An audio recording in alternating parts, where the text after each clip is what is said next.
with me, it's just haphazard. So I should make me.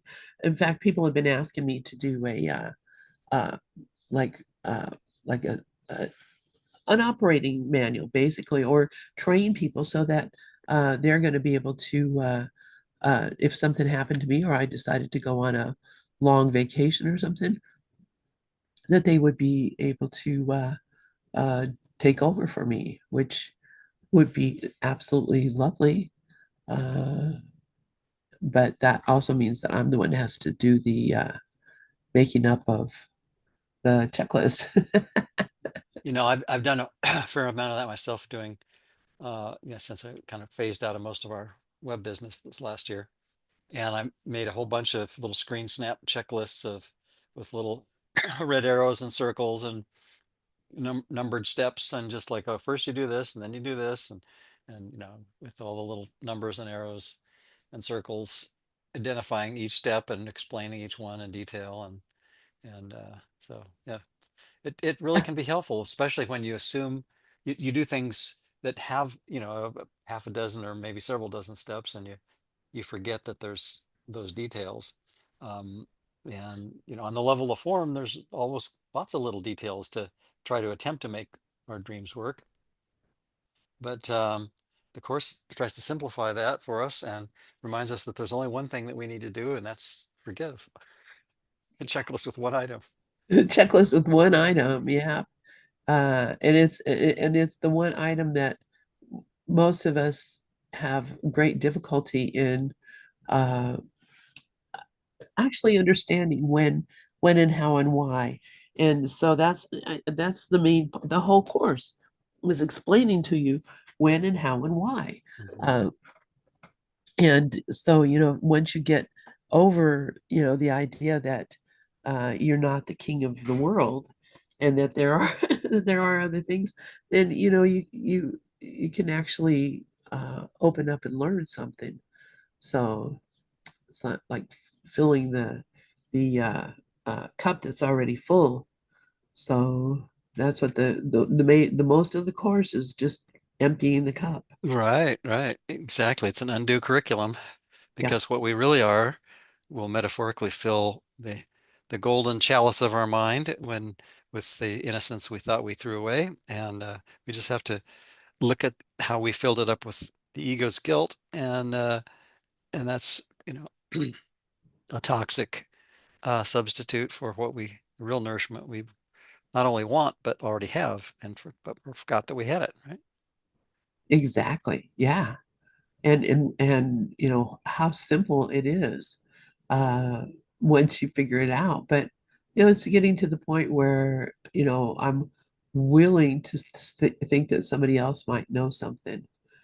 And I think And that's, resign now as our own teacher because we were badly taught, that kind of thing. yeah. Yeah, the simple stuff. Yeah, we're Oh all my, working on that one. yeah. So So should we dive right. back in? Absolutely. Do you want to read? Sure. As always, well, for the last, I think, just pretty close to 2 years now, Lynn Johnson and I, Bruce Rawls, have been reading from Absence from Felicity, a biography by Kenneth Wapnick, PhD, which is the story of Helen Schuckman and her scribing of A Course in Miracles. And we've got maybe 4% through the book, as it says on your screen.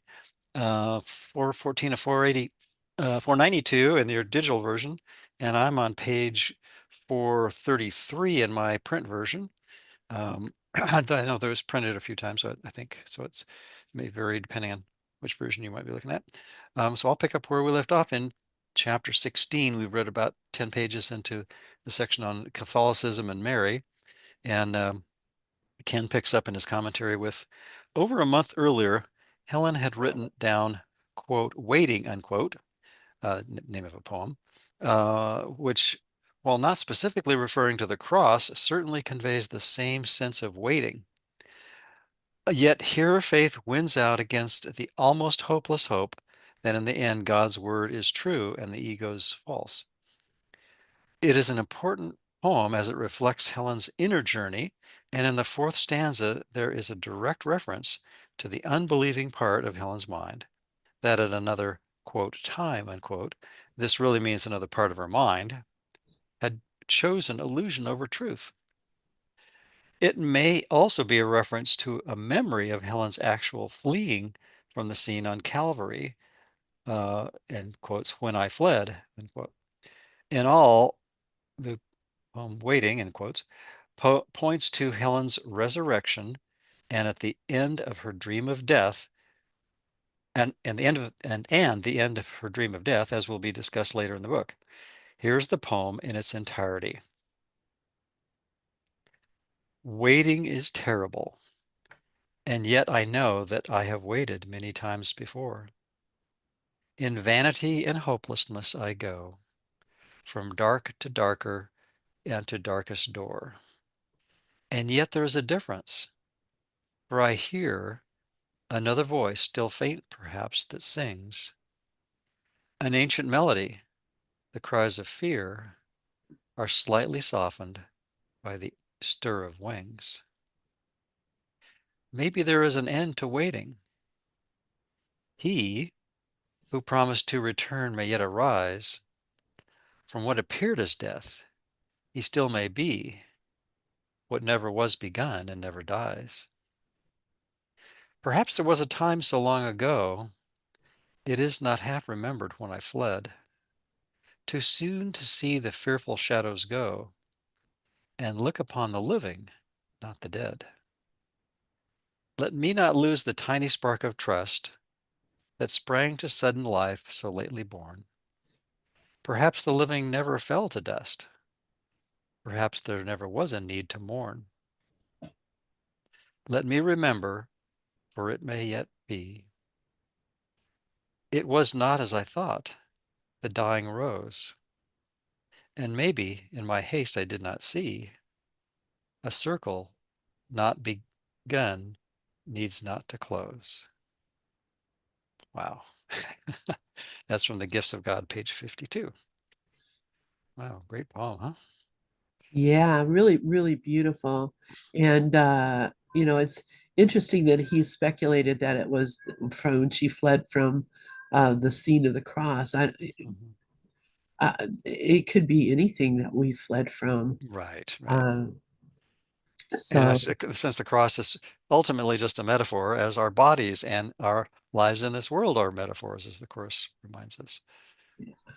So it just beautiful. happens to be a particularly familiar one to a lot of people in the Western world that have either been involved directly or indirectly with Christianity, and but the crucifix and crucifixion, um, on in most religions, including most forms of Christianity that I'm familiar with, um, think of it as a physical rebirth. As far as the resurrection goes, and the physical death of the crucifixion.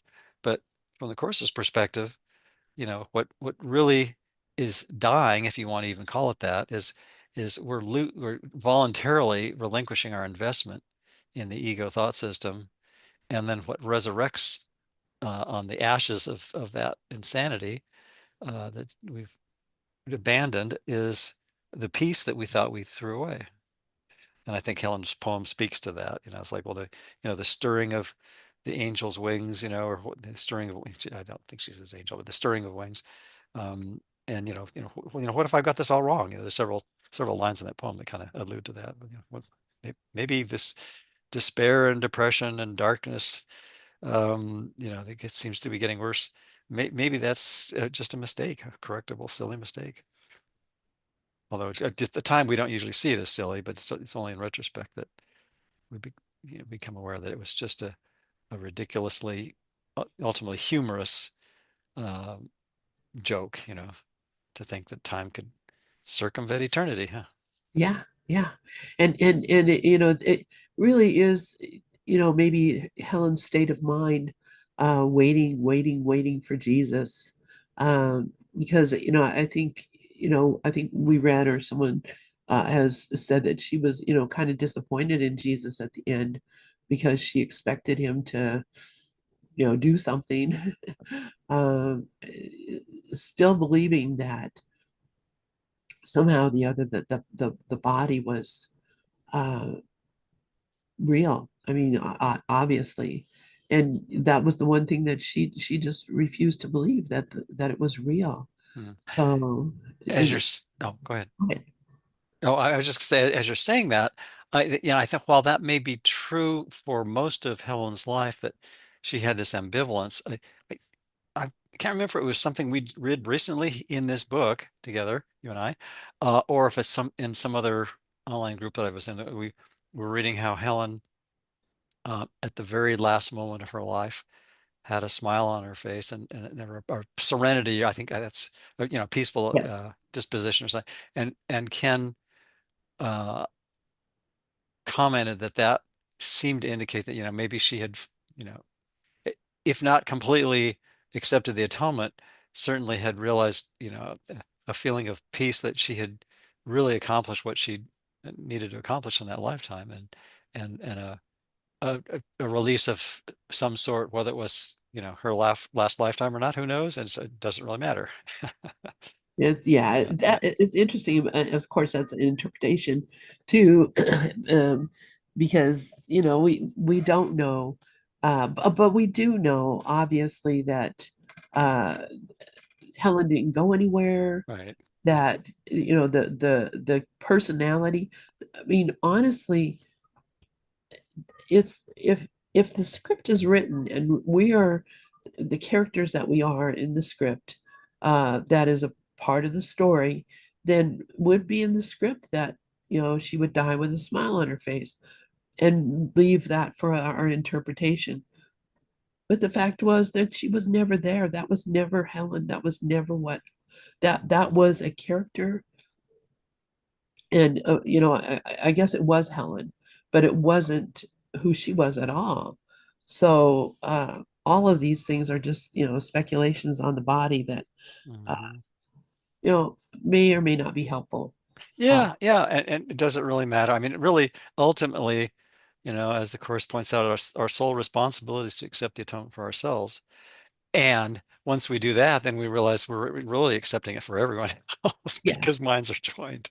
So, so what seems like, to the ego mind, the ultimate in selfishness, it's like, well, if I truly am happy, if I accept the peace of God by forgiving everything I believe about myself, forget this world, forget this course, come with holy open hands into my God, kind of that completion, then I'm really accepting everyone as is innocent, which is the greatest possible gift I could give the entirety of all life everywhere, is really, accepting the truth, rather than denying it.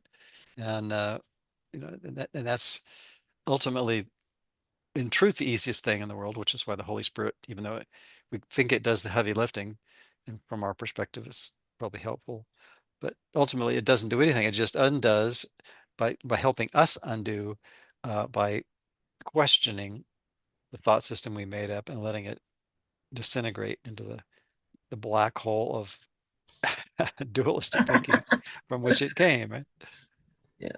And that's you hit upon a couple of really important points there.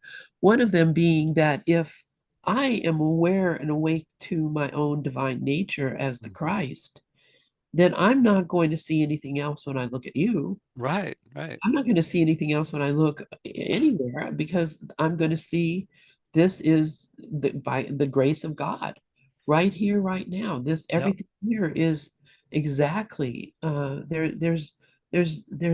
are no differences between us. Hmm. And that whole belief in differences, this is how, in my mind, of course, this is the mind of Lynn, the to tell, if somebody says I'm awakened, then they would see that I'm awakened too. They Hmm. would see that you are awake. They would see that all we are is the Christ. And so if they're saying I am and you're not, that's a pretty clear clue to me. That's the cartoon bubble with all the Z's in it. Yeah, yeah. He's not. I'm not really awake if I think that someone else is Yes, yeah, different. different. Yeah. Yeah. And that's, that's the thing that, pissed everybody off about Jesus. It's right. It puts the total kibosh on spiritual specialness. And one of the earliest corrections in the course is all my brothers are special. Well, okay, how do you wrangle a animal farm, all animals more equal, but some are more equal than others out of that? Uh, They're mutually contradictory. But really absolutely. the only thing that can seem to contradict perfect oneness is a dualistic dream. Yeah. Which can't be true. So, you know, Right. right away, there's I don't think it's so hard. If you think it's hard, think again. It's not so hard. It's pretty easy. And Just and to not beat up on ourselves when we have made something that seems hard and let ourselves, give ourselves the slack and the permission and the patience and the gentleness, um, to become vigilant at our own pace for our self-sabotage and just say, well, wow, there I went again. I must have been afraid of the peace and the loving kindness that I not only would experience by letting go of my grievances, but I would experience being loved by the process of loving, by the process of accepting, because it's a package deal. yeah, Ideas don't leave their source. So if I am feeling genuine, agape, if you want to call it, loved for everyone and, all of creation, that's flowing through my mind. It's not coming from my split mind, it's flowing through my decision-making mind and reaching through what the course calls extension to every mind because minds are joined. And yeah, yeah, there's no separation. yeah.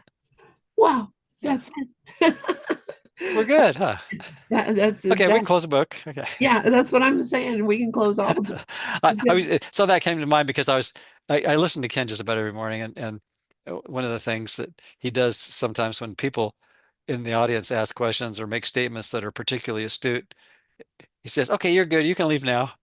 Yeah. You got it. You don't You have to spend the rest of the weekend or the week, for these academy classes that people are attending." Is like you've got it. You don't have to hang around if unless you want to.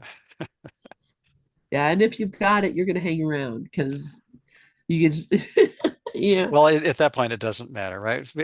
And I think that's what we're all learning slowly but surely that that the form doesn't matter, but the content of our mind does. And the absolutely. only thing I was thinking about needs and wants, in particular because we're contemplating yet another move to back to a part of the country we lived before, and there's the inevitable process on the level of form of thinking about, what do you want in a home, what do you need, what do you want, and then as far as all the possessions and stuff, the George Carlin skit is always helpful, and about stuff. And and thinking about, what do I really need and what do I want? And if I'm really honest about the needs, I was thinking and this is probably not what I would say to most people I know, but the only thing I really need is a peaceful mind. And that's given to all of us. It's dependent only on my acceptance of it. Everything else is a want.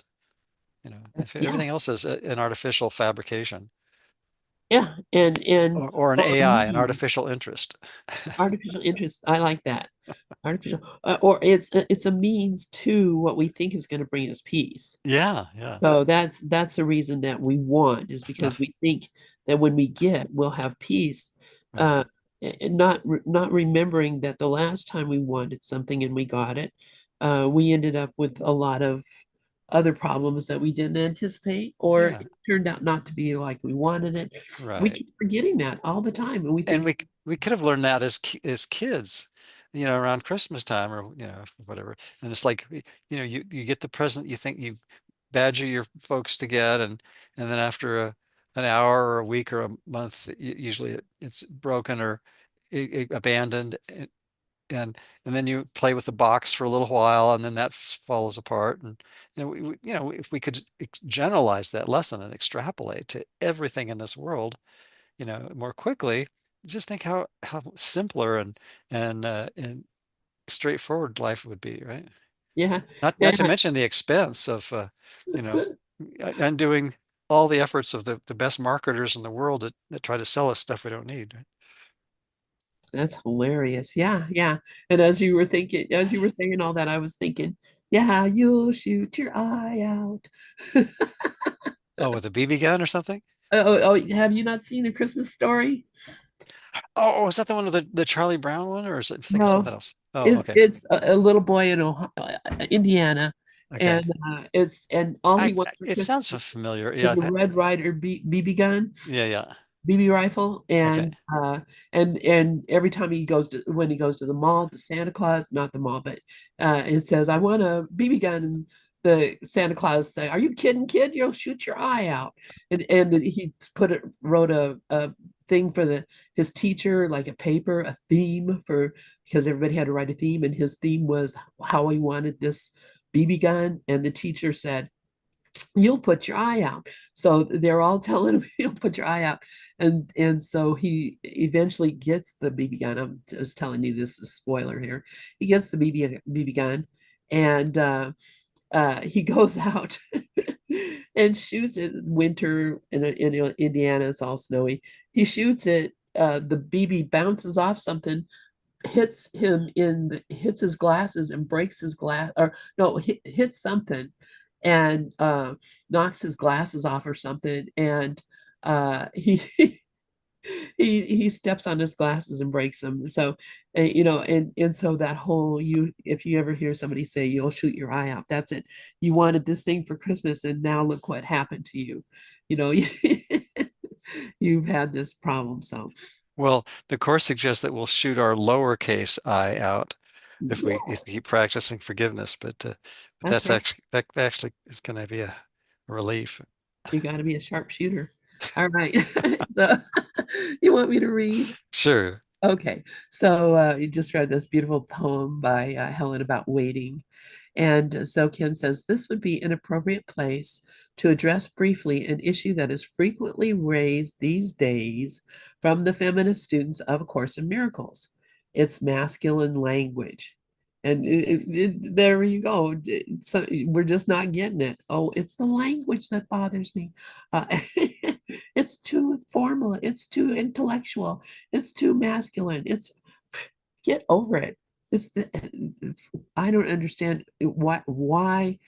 But anyway, in the course itself, there does not appear a single feminine reference. The sole exception is in the clarifications appendix. In the course's appendix, a clarification of terms, where a comparison is made between the miracle's gentleness and a loving mother who sings her child to rest. The three manifestations of the Trinity, in line with traditional Christian usage, are masculine, as are the pronouns referring back to them. In keeping with grammatical convention, pronouns referring back to the neutral person or one are kept in the masculine. Finally, there is this phrase, Son of God, used to designate all of us seeming fragments of the unified Christ. The term has been specifically used in the course to emphasize the unity of ourselves with Jesus, as discussed previously.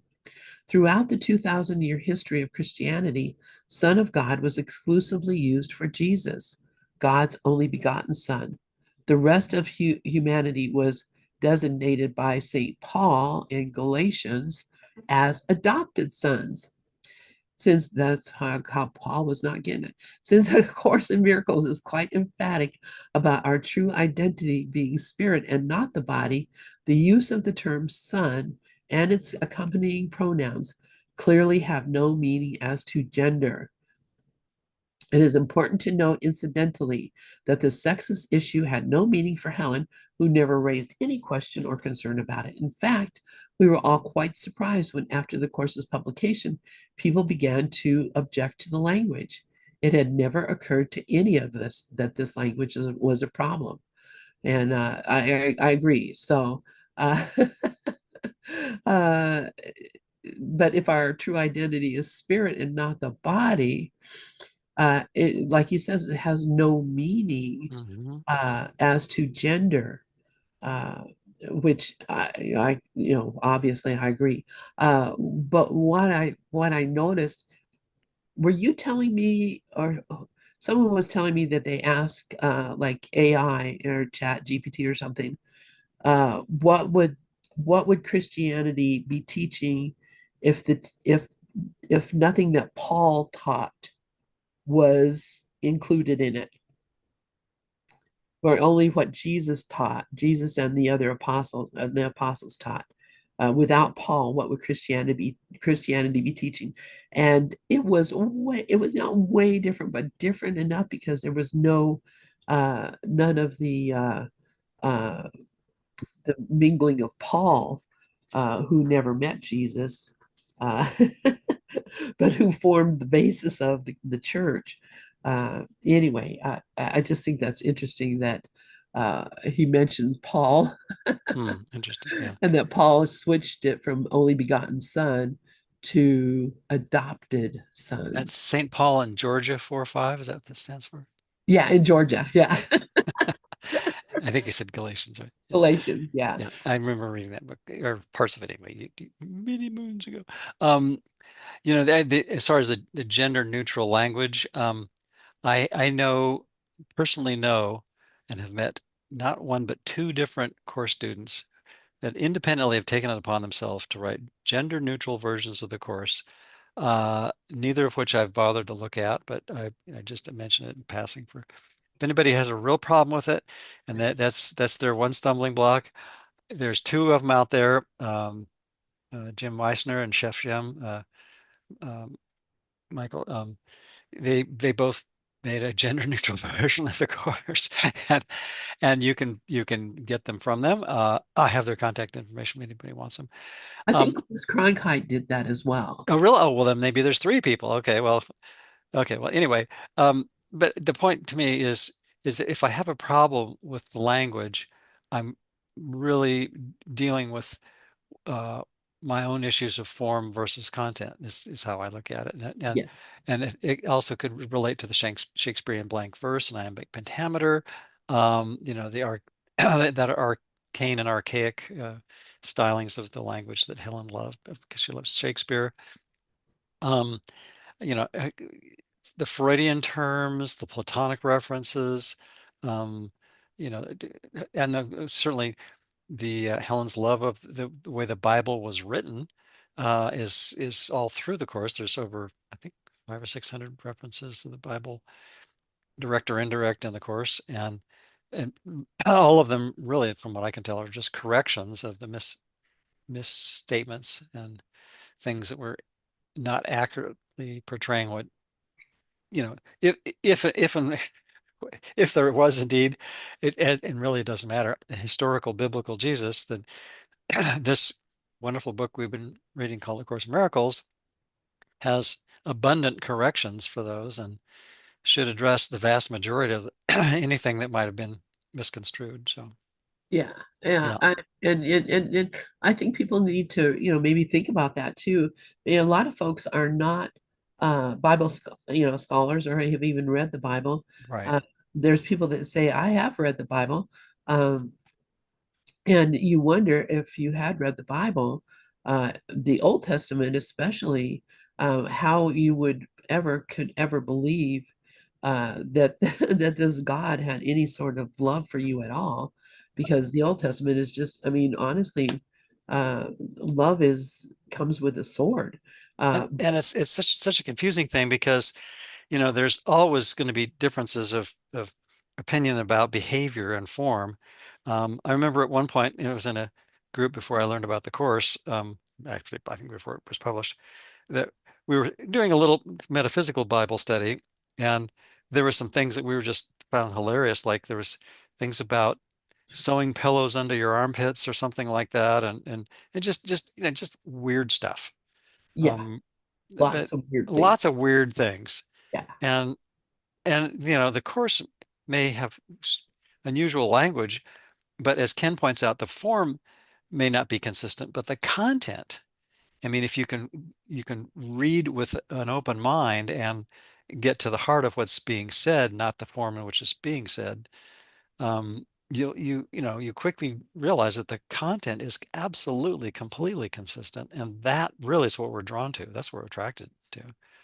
is the love behind the words, Yes. the unconditional acceptance that says, you can't, you couldn't have possibly sinned or committed any impossible crime against Yeah. perfect oneness, because by definition it's impossible. And duality is the only impossibility. It seems to cover a lot of ground, but the whole space-time continuum ground, if you will, um, we're making it up as we go along, as modern physics even. Yeah. Although it's, Yeah. Yeah. It's very clear. mhm. All right. So I'm going to go ahead and keep reading here. Okay. Okay, we turn now to a discussion of some specific aspects of Helen's ambivalent relationship with Jesus. This next section will focus on my personal experiences with Helen, which will serve as illustrations for what by now will be readily familiar themes to the reader. All right, and so this is Helen's ambivalence towards Jesus. Excuse me. One, the journey home to Jesus. One evening, while Helen and I were praying, she told me that she saw a picture of the two of us standing midst ruins and rubble, she in a tattered white dress, and I as a little boy. The relationship could have been mother son, or if not literally so, certainly in spirit.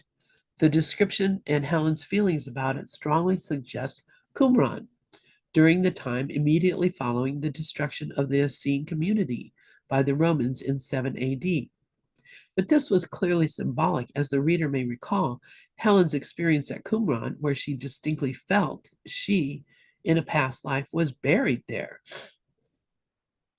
I was able to envision myself standing there with Helen, and then began a symbolic series of inner events that seemed to reflect a process in Helen's mind. She and I set out on a journey northward toward Galilee along the Jordan River. Not all of the events remain with me, yet one in particular, as well as the conclusion of the series, I shall never forget. So this is envisioning, he's imagining this journey with Helen, envisioning, and so this is going to be interesting. Because he's envisioned himself walking along the shore of the Sea of Galilee. While we walked along the shore, which at that point resembled a sea or ocean and not the Jordan, Helen stopped before three objects: a shell, an urn, and a starfish. The starfish captured her attention, as it had a broken arm and was still very much alive.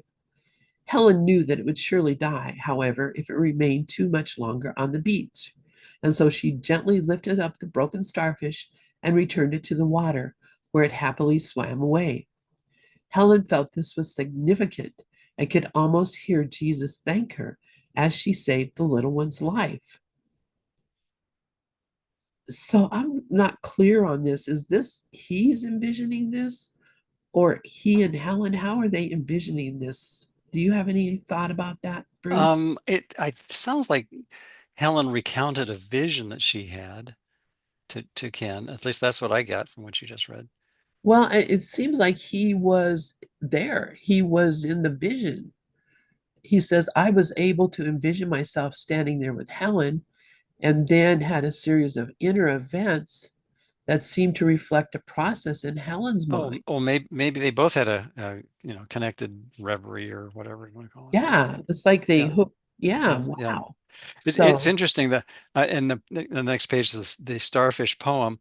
Uh, a good friend of ours that we used to live down the hill from on the Oregon coast just posted a whole bunch of really great photos of tide pooling, which we did when we lived there for about 6 years, and these bright purple and orange, what most people call starfish. I guess the preferred term now is sea stars. Uh, because they're not really fish in the way you normally think of fish. And and then the dream or vision or whatever when they swam away, uh, well, they don't really sea stars, the five limbed right. invertebrates, I think that's what they're called. Anyway, they don't actually swim. They do have um, their arms move because of the little, I think, like microscopic suction kind of things that attach themselves to the rocks and whatnot. Um, Not like big suction cups like octopi and cuttlefish, that kind of thing, but it's they move, but it's very slow. So when you see them um, move, it's usually in time-lapse photography, and they'll move a few feet over a period of like 20 or 30 minutes. So it's very slow, but I know I'm getting way too technical, but it just struck me of thinking of a starfish swimming. It's like what kind of s- Yeah. swimming stroke would they be? Well, have you ever watched SpongeBob SquarePants? There's a guy I've named seen I've seen still images of that cartoon, and I think maybe one clip that somebody sent me, and so yeah, so he's probably another not completely biologically accurate version No, yeah, of there's a most starfish. sponges. Yeah, yeah, Uh, Patrick, he's a starfish, and he walks around on two legs and has two arms, and I mean, he's that echinoderm uh, uh, is like a person with four limbs and a head. yeah. So, but that's not how they move. You're right. But this is Yeah. this is an imaginary. All right. Minutia over. Good. Yeah. Yeah, really. Details. All right. So she thought she could almost hear Jesus. So they're envisioning this together in some way. And Jesus, please send me somebody who would do this with me, because I mean, I would love to have, join visions with people.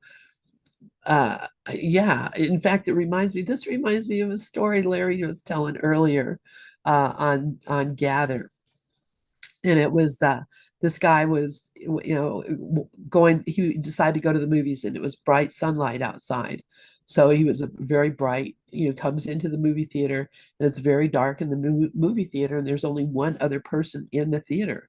So he thinks, well, I'll go sit by that person, since then we won't be alone watching the movie. So he goes and he sits, but it's very dim in there, he can't really see. The movie comes on, and he realizes it's a movie about his life. He's looking at it and looking at it from his childhood. It's a movie about his life, but it's different. And it's different. It's like, it's him, all right, but different. He's seeing it from a different point of view, and like he's like, "What is this?" And he turns to look at the person next to him, and it's his mother, and they're watching the movie from her point of view.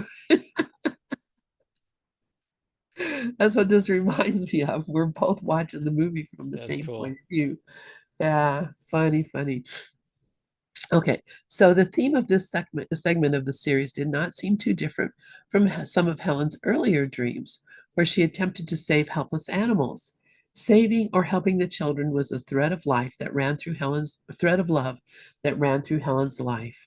In the early deleted material from A Course in Miracles, Jesus made a number of references to helping the children, as discussed above. Helen's great professional love was helping families of retarded children. Again, Helen was always accessible to help others, regardless of her own personal ego feelings about the person. On the deepest level, moreover, her agreement to take down the course was an expression of the same willingness to be of help to all those who wander in the world uncertain, lonely, and in constant fear. That's from text chapter 31, section 8. Uh, some days after this segment, I was riding home one evening on the subway, thinking of Helen and the starfish and the beautiful gift she was giving to the world. I thought how nice it would be if someone could write her a poem in gratitude, seeing as she had given others so much, and specifically now with the poems she was writing down. I thought that was something I should do for Helen, but I did not see myself as a poet. Then suddenly, sitting on the train, the following poem came into my mind. I doubt if very many other things I have done gave me as much joy as this poem. In fact, this poem became the first of the many I subsequently wrote for her. And here's the poem, The Starfish. Christ comes to us as we would come to him, a broken bit of life that washed ashore in seeming pain and darkened throes of death. a dying starfish on the sandy floor. And yet his light shines forth from every tip. His love for us denies what eyes could see. When blinded by illusion's fearful grasp, in chains, forgiveness tenderly sets free. That's beautiful. Your gentle hand bent down to bless and heal two broken bits which are rejoined as one. Where once stood death stands now a risen life. The work forgiveness came to do is done. The starfish blesses you in gratitude for your great gift of love replacing sin. The starfish in you joins in blessing you, for what was two is joined in God again. Oh, that's Nice poem, beautiful. Ken. Yeah, very nice poem. Yeah. Yeah, I'm sure Helen was thrilled about it too. Mhm. Yeah. Thank you, Gloria, and sending hearts. Yep. So, Helen had a recurring experience which shared the same theme. She reported to me as a dream, but I think the experience was more than likely an expression of another part of her mind, the home of the priestess that she usually successfully repressed.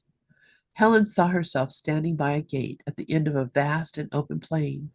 A steady stream of people came to the gate, and each she would pass, and to each she would say, in the name of Christ, pass through this gate in peace.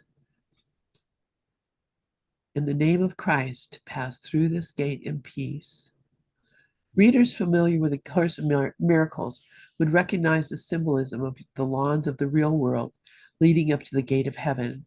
The Course's purpose being to lead people to the gate, beyond which learning cannot go, from text chapter 18, section 9, after which God leans into us and lifts us up. That's workbook part 1, lessons 168. Uh, and we've just been reading that just recently, not too long ago, and we're doing the reviews of that. Uh, so yeah, so the gate of heaven, the lawns of heaven. One thing I'm proposing to my group is that sometime maybe we're going to start going through the course, looking for everywhere it talks about the real world, and familiarizing ourselves with what the real world is, because it's here and now and in this very place. Mhm. And the only thing that is not showing it to us is our own projections. And Yeah. so when we begin to see what we're projecting on, I think it might help people to realize that. Will help me to realize not to project. Yeah, Mhm. yeah. All right. Indeed, indeed. There are 98 instances of real world in the course, if you want to look for them. Yeah, yeah, And I'm going to copy in this little glossary I've just released a few weeks ago. I have an entry for real world, and I'll put both what I wrote about it as well as the a couple of three quotes about the real world that I've selected. And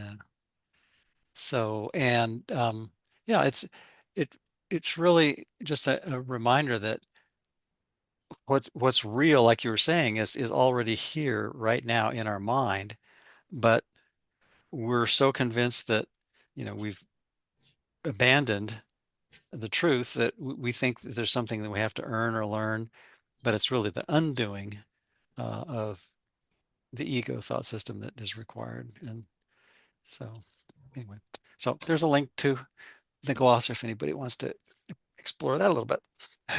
yeah. That glossary is awesome. You did a wonderful job. Well, thanks. Uh, I'm still adding to it. So I haven't really done a major announcement just because I keep adding to things, and I'm still working on. I think my backlog is down pretty low of things that people suggested adding. So I'll probably in the next few days make a blog post about it and share it a bit more widely. But yeah, I've had a lot of fun doing it, and then it's a collaborative effort because there's contributions from several dozen people. Our mutual friend Dave being the largest one of over a year. Uh, I think better part of 2 years we worked on it together off and on, and and then I kind of took it up from there. But a lot of contributions. So it's definitely a collaborative, shared interest kind of project. Yeah, that's very Couple dozen cool. people. Go ahead. Oh, I think I was just hearing an echo for some reason. Oh, okay. Yeah, you were. Yeah, actually, because I've just brought up the YouTube channel, I was going to post Oh, these okay. quotes in Okay. the chat, Okay. so that people would be able to do that, and also the link to your uh, copy of that. Should I read on from there Yes, after the please. poem? Okay. Yes, after the poem, please do. Okay. Let's see. Let's see. After the star, yeah. After the starfish episode, the series depicting this northward journey continued with a number of different events, which I've largely forgotten. But the sequence culminated with Helen and I reaching our goal, a lovely grove of trees in which appeared to be Lower Galilee, the biblical site of Jesus' childhood and of a good part of his ministry. I have rarely seen Helen so moved.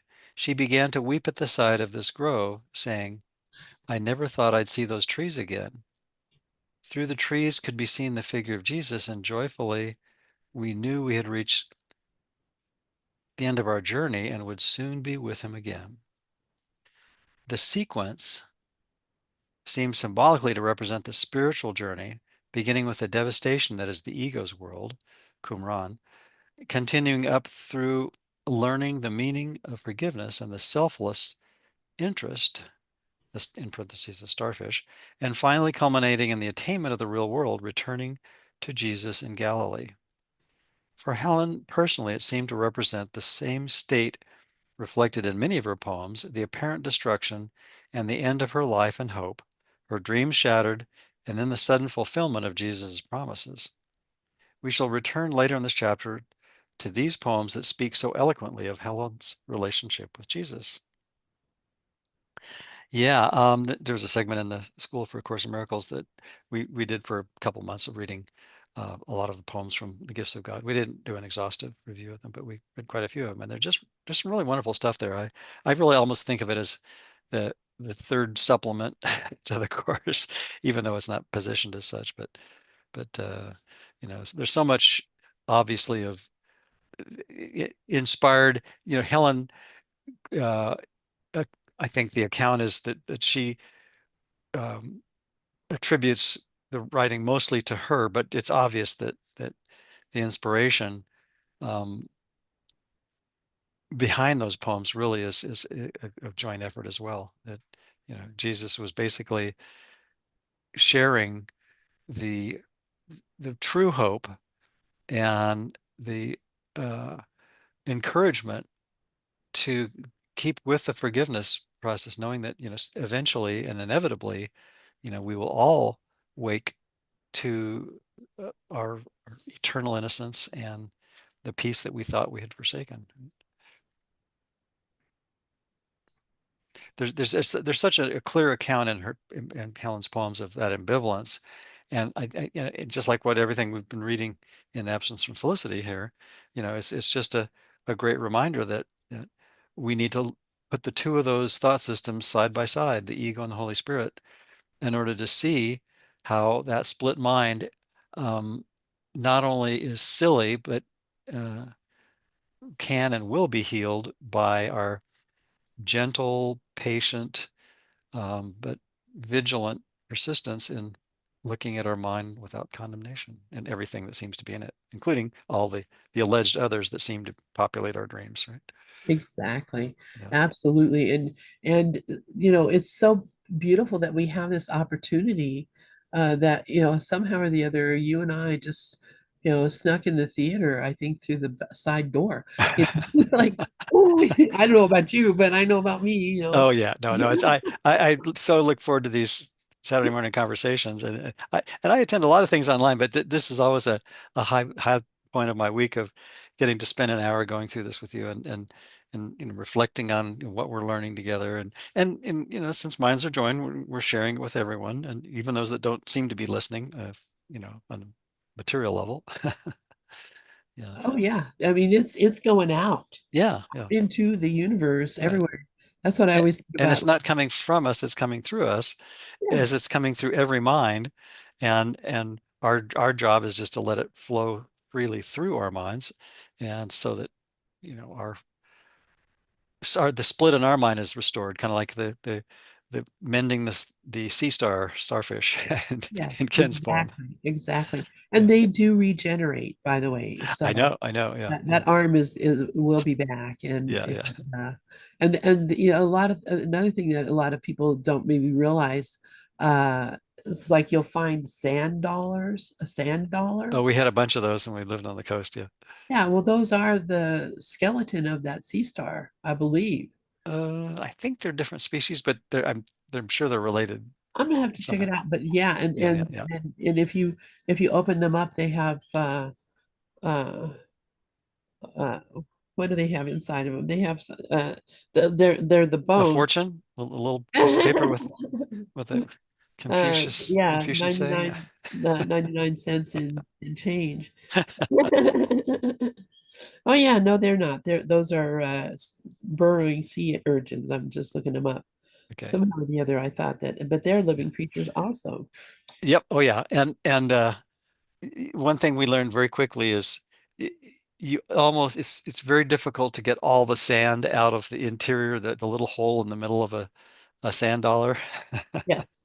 It takes a lot of rinsing and usually a bit of bleaching to get them to where they're even close to being ready to be part of an art collage or whatever. Yeah. Because But if what you my open them wife up, Nancy was doing a bunch of those, and the utility room sink in the garage was like, oh, there's still sand coming out of these things after several washings. Yeah. when you open them up, they have little bones that are shaped like doves. Oh, really? So there's like five little doves inside of a sand dollar. Okay. Huh. So yeah, yeah. That's beautiful though. I'd love to see the artwork. All right, so let's continue reading. We have about 5 minutes. Do you have to leave or are you good? I've got four or so. Yeah. I mean, but sure, let's read a little more. So resistance and shame. Oops, I need to have the page open before I turn it. But clearly there was another side to Helen's relationship to Jesus as well, characterized alternatively by outright resistance and shame. One afternoon, I was not with her at the time. Helen was crossing 14th Street on her way home and passed May's, an inexpensive department store known for its bargains. Helen and I occasionally would go in there for odds and ends. As Helen stood in front of the door, planning to enter to buy some lingerie, she clearly heard Jesus tell her not to go in. Indignant at his nerve of telling her what to do, she threw back at Jesus, "What do you know of women's underwear?" and walked right in, probably at that point more in defiance than necessary. Within moments, she realized that her pocketbook had been stolen, which, by the way, was a constant fear and preoccupation with Helen, as she was always misplacing this important symbol of herself. Furious, she accused Jesus of not protecting her, but she heard his gentle voice comforting her with the words that she would get everything back. That infuriated Helen even more, and by the time I saw her later that afternoon, she was beside herself, more in anger at Jesus than at the loss. However, he was right. Within a few hours, Helen's pocketbook was returned with everything in it except the cash she was carrying around with her. Helen was not satisfied, however, as once again she felt Jesus lied to her because not everything came back. And then a few days later, in response to Helen's relating this story, though not the part about Jesus, a friend told her to check her insurance policy because she might be covered for such a theft. And sure enough, Helen was, and so she did, in fact, receive everything back, just as Jesus promised would happen. It would be nice to report that this experience strengthened her faith in Jesus, but aside from a momentary wave of gratitude, the incident appeared to have no effect.